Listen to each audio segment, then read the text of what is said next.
Hello, everyone. This is Giulio Coraggio. I'm the location head of the Italian Intellectual Property and Technology Department at the LA Piper, Italy. This is the podcast Diritto Digitale. I'm really happy to have here my US colleague, Ron Plesco, from the Philadelphia office. Ron Plesco has over 20 years of experience in advising clients in relation to cyber attacks. Is running our cybersecurity practice, and he has tons of experience in how to deal with threat actors, how to get companies prepared to an attack, and how to react to an attack. Ron, welcome here, and thanks for accepting my invite. Oh, well, one, it's an honor to accept your invite. It's great to be here right before the holiday season. So happy holidays to everyone if they're seeing this before the holiday season. And I really look forward to our discussion, and thank you for the opportunity.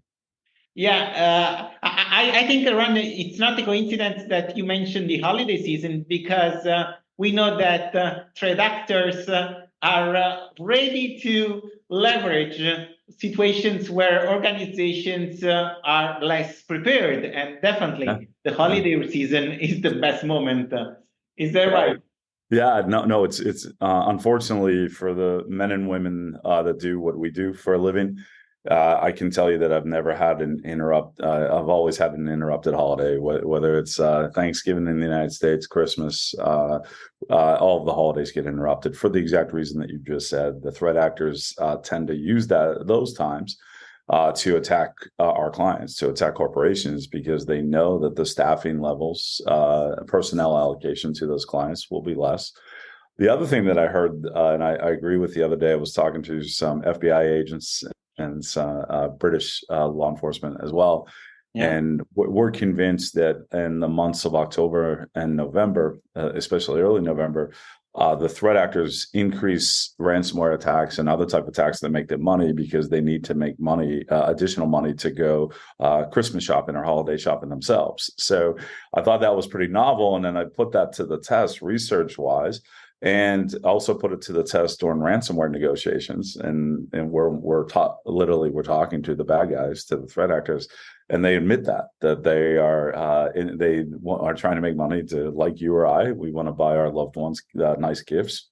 They're just stealing money to buy nice gifts. So I thought that anecdote was pretty funny, to be honest with you, and unfortunate. So absolutely, yes. Can you give us a snapshot on where we are in terms of cyber risk? I mean, we know that cyber threat actors are a kind of industry, and legal industry, but they are very well organized, and they are evolving with the evolution of technology and so on.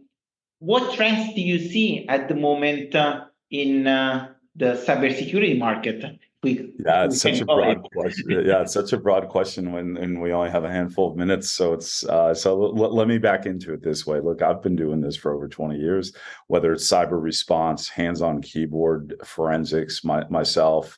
Though I am an attorney, I have a heavy technical background and ran teams that did forensic response. Also supported government agencies in active network defense and prevention of attacks, as well as Fortune 20 worldwide. So with that, and another side note, helped stand up, co-founded a global intelligence sharing nonprofit that works with law enforcement intelligence, dozens of countries and hundreds of corporations that share cyber threat intelligence. Okay. So when I answer this question, it's through that backdrop. I'm very active still in that nonprofit. I work with all the threat intelligence vendors that sell and commoditize cyber threat intelligence worldwide. So that's the setup to why you're listening to a lawyer answer this question. So let me break it down this way.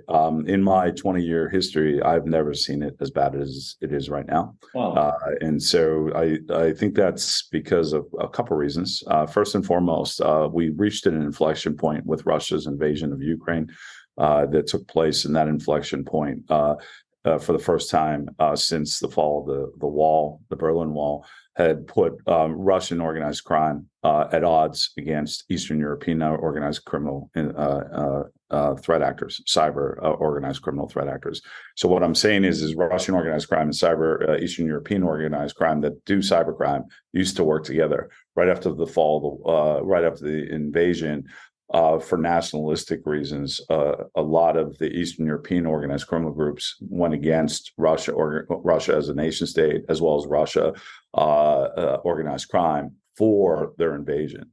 And so what that caused was Russia, the government, to start utilizing their cyber access operations, meaning they penetrated networks worldwide, selling that access out the back door to Russian organized crime. So they might have broken into a company 5 years ago, 10 years ago, 2 years ago. They then sell that access to Russian organized crime to use to do ransomware, to use data extortion or other types of campaigns. That's one thing. The other thing that's happened since then is the Russian threat actors, Russian organized crime threat actors, are being given and are being usurped or utilized by the nation state for actions against any company that supports Western countries that are supporting Ukraine. And when I say that they're assisting them, they're giving them cyber weapons to actually use to direct attacks at those type of companies. So that's one thing that's taken place. And the other backdrop that's taken place recently, unfortunately, because of the terrorist attack that we saw from the Gaza Strip into Israel, is you have Syrian and Iranian organized criminal groups funded by a nation state, and also those nation states themselves, more Iran, going after any country and corporations in those countries that support Israel's defense of themselves and their invasion of Gaza to get rid of these terrorists. So with that, now you have all of that taking place as a backdrop. The other set of issues you have is the utilization of artificial intelligence by threat actors. And so I'm going to break that down in a moment as well, too. But for the uninformed in this audience, just think of it this way: as corporations adapt, they believe that they're adapting and bringing in engaging with latest technologies, artificial intelligence platforms, etc. Threat actors have already done that. And the reasons are many. One, they have the money. Two, they don't have the bureaucracy. They don't have the challenges in acquisition. Three, it's all about for them utilizing that to make more money. And so we had about 5 or 6 years ago, threat actors moved to a platform economy where they diversified all of their services and would sell it off those platforms. So, for instance, money laundering, movement of cash worldwide, hosting of data. Hosting of data that you steal, that they steal, etc. Ransomware as a service, data extortion as a service. All those offerings are being offered on an underground platform, if you will, by different threat actor groups. And those threat actor groups have names, or we, the research community and law enforcement, names them names. So if you think about that, there's diversification of services against a backdrop of nationalistic issues taking place because of the two wars that are taking place right now and all that weaponry being utilized. It's a perfect storm that we're seeing right now for targeting and penetration of our clients' networks and theft of their data. So that's a high level related to what we're seeing. What does that mean to everyone in the audience? It means, of course, we're going to have what I call commoditized organized criminals still doing what they do: ransomware, data extortion, frauds, business email compromise, etc. However, they're using cutting-edge technology, their cyber weapons, to get into networks. They're also utilizing the latest 0 days, O days to get into those networks as well. We're now seeing the use of artificial intelligence to craft messaging. So just as we would use ChatGPT and other great artificial intelligence tools to craft our own messaging, to do storyboards, etc., they're doing the exact same thing, more towards social engineering and targeting through social engineering their targets. So, for instance, if their target is a corporation like TLA Piper, They would do their research, open source research using artificial intelligence, tell me everything we know about the LA Piper, who's the chair in EMEA, who's the chair in the United States, who are their leading attorneys, what are their emails, and then they would package specific targeted spear phishing attacks that are very well informed related to those individuals. So that's, in a nutshell, at a very, very high level, what we're seeing right now. Yeah, I mean, it transpires from what you said that there is a very structured strategy behind a cyber attack. So the collection of information and then the attack. So it's not that these threat actors randomly hit companies, because they are aware that their victims are more prepared, and they need to be more structured and more detailed even in the attack. So, Ron, you and I advise many companies not only in the reaction to the cyber attack, but also in being prepared and minimizing the impact of the cyber attack, being aware that there is no organization maybe on the planet that can avoid any sort of cyber attack. You need just to reduce the effects on your organization. What are the priorities in your view to get prepared to a cyber attack? Yeah, it's a great question. So from a preparation standpoint, it's I think it's first and foremost know your attack surface and know your business. And when I say that, it might just seem very simplistic. And when I say that, let me unpack what I mean. It's as you as a company exists on the internet to be able to do what you do, realize all the connections that you have to the world that can be exploited by threat actors, email, open firewalls for certain things. So when I say attack surface, what I mean is it's no different physically than a building that you might work in. Threat actors would do recon around that building, look for cameras, look for entry points, exit points, windows, things such as that. That's a physical world attack surface to a building that you might be in. That analogy applied to cyber threat is the same. What is the attack surface? How is your network set up? That's one, know that. Two, understand your business well enough to know what information assets you have in place that threat actors would want to commoditize, make money off of. And so that's not as simple as you might think, because unless you know this world, you would think, well, most companies think, well, we don't do e-commerce, we don't have credit card data, therefore we're not a target. It's not necessarily that simple. Really, you are a target for the very fact that you're a corporation that makes money. That's number one. Two, the information assets that you have that could be commoditized or sold by threat actors include your HR data, your employee data. This is PII, personal identifiable information. All of that there's a black market for. Secondly, all information related to your financials, there's a black market for, especially if you're publicly traded. There's a black market for your pre-release of your financials if you're publicly traded. Your intellectual property, of course, there's a black market for that. There's a large black market that sells and deals in and will sell services around going after a corporation to steal its intellectual property. And very unscrupulous corporations worldwide will use those services to steal your plans to make a product so they can make the product themselves. So there's that piece. The other pieces are how you pay your bills, your account receivables, to figure out how you do wire transfer. All of that is of value to threat actors. And so you need to understand what information assets you have, and then understand the protections you have around those information assets. And there's a lot of frameworks globally that will assist you in this. In the United States, we have the NIST cybersecurity framework. There's ISO standards and other standards. But just because you adhere to a framework doesn't mean you're secure.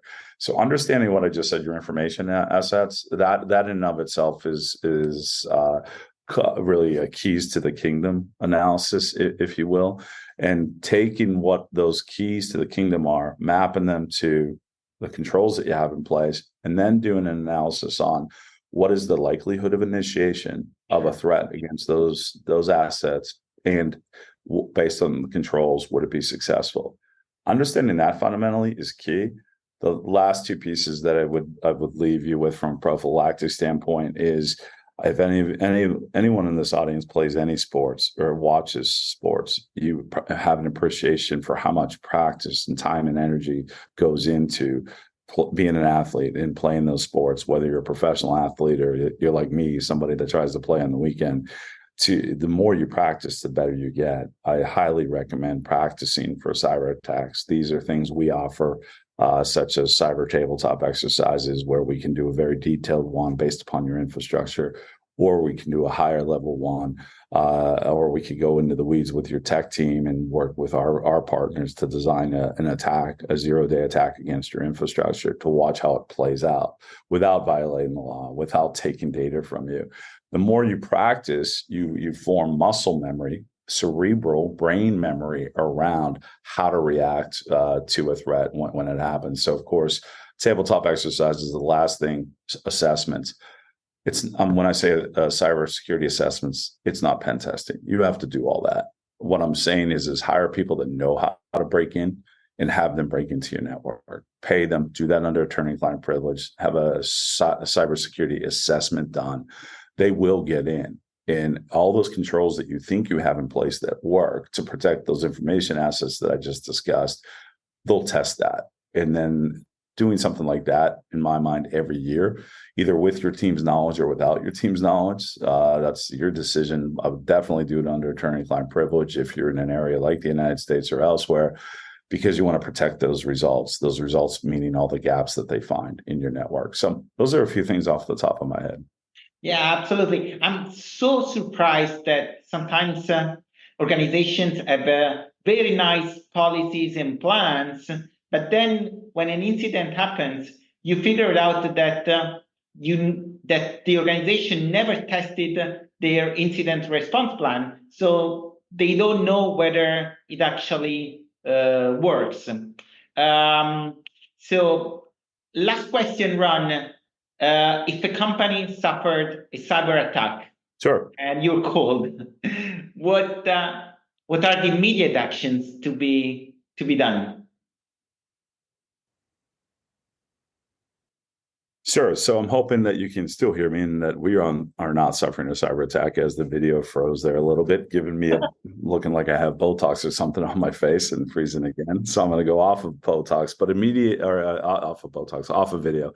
I think the immediate actions are, one, before that even happens, have relationships with your attorneys, hopefully us, understand that there is legal impact to an incident, period, full stop. And not only relationships with your attorneys, but relationships with third-party vendors that specialize in incident response. We work with the best of the best globally, happy to make recommendations. Understand when that happens, that we call it the break glass moment. Who are you, or the Ghostbusters moment? Who are you going to call, and how quickly are you going to call them? Understanding what they're going to do and how they're going to do it before it happens is very important.